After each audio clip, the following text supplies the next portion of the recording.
kanang tag 20 ang kilo sa bugas kuno karon ba? Binuang man na.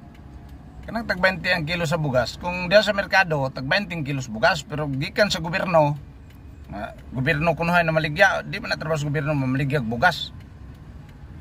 Trabaho sa gobyerno ang pagdumala man. Dili man ang pamaligya og bugas og tag 20.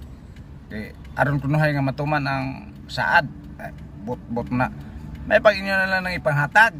Panghatag na lang na. Kay kwarta ram gyapon sa gobyerno. Atik-atik ram ng tag 20 kilos bugas oy. Kaya ngon mo siguro magmailad pa yung mga tao. Di na mailad. Ilaron man no tag 20 kilos bugas. Panghatag na lang na. Nagkuhan kwarta na sa gobyerno. Di ka mas buhis. Gyapon sa mga tao. Atik-atik pag 20 kilos bugas. Muto kog 20 kilos bugas og tanan di sa merkado. Dili nang gikan sa gobyerno. Mo ni tinuod.